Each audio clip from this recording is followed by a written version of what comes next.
নমস্কার, কেমন আছেন আপনারা? জিয়া সোনার নতুন একটি ব্লগ নিয়ে আবার চলে এলাম। আজকে জিয়া সোনার মামা বাড়িতে ফার্স্ট ডে। ঘুম থেকে উঠতে না উঠতেই শঙ্খের আওয়াজ পেয়ে ছাদে চলে এলাম, মানে ঠাকুর ঘরে চলে এলাম। তো ঠাকুর ঘরে এসেই দেখছি জিয়া সোনার মিমি পুজো করছে, আর মায়ের একটু আমি দর্শনও করে নিলাম। অনেক দিন পরে মামা বাড়িতে এসেছি জিয়া সোনাকে নিয়ে। তো যাই হোক, এটা আমাদের বাড়িতে একটা প্রতিষ্ঠিত মন্দির, মানে মা মনসা ঠাকুরের। তো মনসা ঠাকুরটা আমার জন্যই এই বাড়িতে পুজো হয়। তো প্রতি বছরই মারা পুজো দেয়। আমারও ইচ্ছে আছে যে আমিও বাড়িতে মাকে নিয়ে যাব, মানে আমার শ্বশুর বাড়িতে। তো যাই হোক, মাকে নিয়ে গল্প আরেক দিন শোনাবো। চলুন নিচে যাওয়া যাক। আর এই যে দেখুন, জিয়া সোনা দুষ্টুমি শুরু করে দিয়েছে। ঘুম থেকে উঠে পড়েছে, উঠেই দুষ্টুমি শুরু করে দিয়েছে। মিমির রুমে এসছে, এসে দুষ্টুমি করছে। আমি ওকে খেতে দিচ্ছি, বাট ও খাবে না বলছে। আর মিমির সাথে তো সারাদিন দুষ্টুমি ওর লেগেই রয়েছে। অ্যাকচুয়ালি মানিকে সারাদিনও পাই না, কারণ মানির অফিস থাকে। মানি অফিসে চলে যায়, আর অফিসে যাওয়ার যে টাইমটুকুটা সেইটুকুটা টাইম জিয়া সোনা মিমির সাথেই কাটাই। সেই কারণে ওর মিমির সাথে ফিল্ড এখন বেশি, কারণ মানির কদিন পর বিয়ে হয়ে যাবে। তো মানি চলে যাওয়ার পর মিমির সাথেই তাকে থাকতে হবে মামা বাড়িতে আসলে।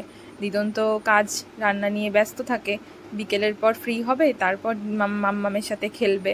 তো সেই কারণে মিমির সাথেই ও বেশিরভাগ টাইমটা স্পেন্ড করে মামা বাড়িতে এলে। অ্যাকচুয়ালি বাড়িতে যেহেতু একটার পর ওর একটা মানে কাজ থাকে, সকালে স্কুল, তারপর আবার বাড়িতে এসে তাড়াহুড়ো করে স্নান খাওয়া দাওয়া করে আবার বিকেলে প্রাইভেটের জন্য মানে পড়তে আসা, মানে ম্যাডাম পড়াতে আসে বাড়িতে, সেই জন্য সব রেডি করতে হয়, তাড়াতাড়ি টাইম মতো ঘুমোতে হয়। সেই কারণে সব সময় তাড়াহুড়ো থাকে। বাট মামা বাড়িতে এসে সেই তাড়াহুড়োটা যেহেতু নেই, সেই কারণে ও ধীরে সুস্থে খাচ্ছে, আমি তাড়া দিচ্ছি না। ধীরে সুস্থে খেলাধুলো করছে, ধীরে সুস্থে স্নান করছে, ও ওর মতোই রয়েছে। খুব মজা হচ্ছে। আর এই যে দেখুন, খাওয়া হয়ে গেছে আর মাম্মামের স্নানও হয়ে গেছে। এখন একটু ওপরে এসেছে, মানির জিনিসপত্র নিয়ে খেলাধুলা শুরু করেছে। আমার সাথে একটু বকবক করছে, একটু গল্প করছে। আর বাইরে তো দেখতেই পেলেন বৃষ্টি শুরু হয়ে গিয়েছে। একদিক দিয়ে ভালোই হয়েছে, আমরা মালদাতে তো প্রচণ্ড গরম। তো আমরা যতবারই আসি না কেন থাকার প্রোগ্রাম নিয়ে, ততবারই ওয়েদারটা ভালোই হয় আর বৃষ্টি বৃষ্টি হয়। তো ভালোই লাগে সেই কারণে। আর ওয়েদারটা ভালো থাকার কারণে মাম্মামও খুব হ্যাপি হ্যাপি রয়েছে, বেশি গরমও লাগছে না। খুব মজা পাচ্ছে। আর এই দেখুন, আমার সাথে খুব মানে জেদাজেদি করছে যে ও নেল পলিশ পরবে। বাড়িতে থাকলে পরিয়ে দিই না, ওই এখানে এলে ওর মানি পরিয়ে দেয়, নাহলে মিমি পরিয়ে দেয়, ওই তখনই পরে কোচিতে। কিন্তু আজকে যেহেতু এখন ওর কাছে মানি বা মিমি কেউই নেই, আমি রয়েছি, তো আমার সাথে একটু জেদ করছে, বলছে একটু পরিয়ে দাও মাম্মাম, একটা তুমি ব্লু কালার পরেছো, আমাকে একটু ইয়েলো কালার বা পিঙ্ক কালার পরিয়ে দাও। সেই কারণে আমি ওকে পায়ে পিঙ্ক কালার পরিয়ে দিয়েছি আর হাতে ইয়েলো কালার পরিয়ে দিয়েছি। দেখুন কি খুশি, হাতটা কিভাবে দেখাবে সেটাও বুঝতে পারছে না। আর এই যে এখন মাম্মামের লাঞ্চ হয়ে গিয়েছে আর ড্রয়িং নিয়ে বসে পড়েছে। কি ড্রয়িং করছো? হ্যাঁ, এখন মাম্মামকে আমি বলছি যে মাম্মাম একটু নিচে চলো, তোমাকে রস করে দেবো। দেন এটা মানুষ, মানে আমি নিচে গিয়ে মাম্মামকে একটু রস করে দেবো, আর রস টস খেয়ে নিয়ে ওকে একটু ঘুম দিয়ে দেবো। তারপর পরে উঠে আবার বিকেলবেলা দুষ্টুমি শুরু করে দেবে।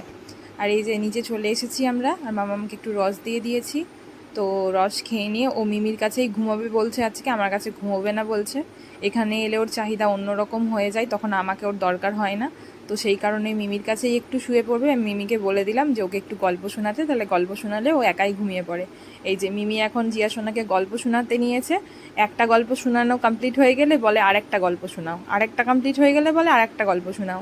তো এই সমস্যাগুলো প্রতিদিন আমি প্রবলেমগুলো ওর মানে ফেস করি, আজকে ওর মিমি ফেস করছে। একটু বুঝুক জিয়া সোনা কতটা শান্ত। তো যাই হোক, তো মিমির কাছে এখন গল্প শুনছে, আদর খাচ্ছে। আর এই যে দেখুন শুয়ে পড়েছে।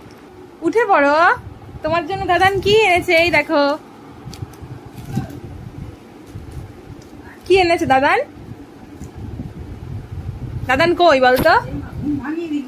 আমি জায়গা নেই, ওইখানে অনেক জায়গা আছে। আগে তুমি খেলবো, তারপরে আমরা খেলবো, জায়গা আছে।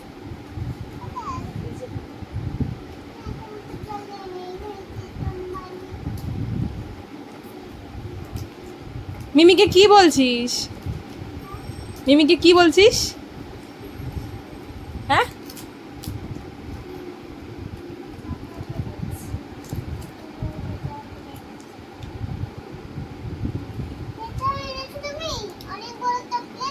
দাদু এনেছে, দাদু এনেছে।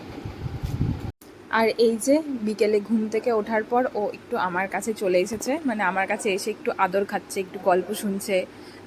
না হলে তো হবে না, একটু ভালো মন্দ গল্প করতে হবে ওর সাথে এখন। মানে বৃষ্টি তো স্টার্ট হয়ে গিয়েছে, বৃষ্টি তো থামছে না, তো সেই কারণে ওকে বলেছিলাম আজকে পার্কে নিয়ে যাব, না হলে এক্সপো নিয়ে যাব। তো এখন যেহেতু বাইরে বৃষ্টি হচ্ছে, তাই জন্য ওকে আমাকে বুঝাতে হচ্ছে যে মাম্মাম আজকে বৃষ্টি পড়ছে, এক্সপোতে বা পার্কে আমরা গেলে তো ভিজে যাব। তো সেই কারণে ওকে আদর করে করে বুঝাতে হচ্ছে।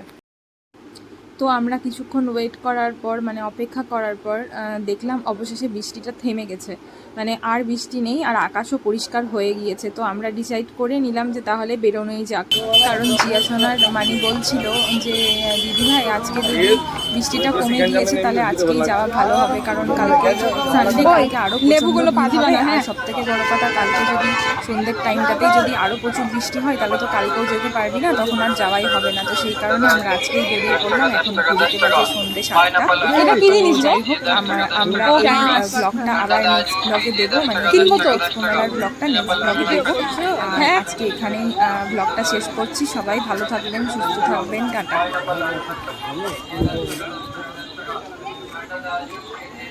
যা যা কাটার এডিট করার পরে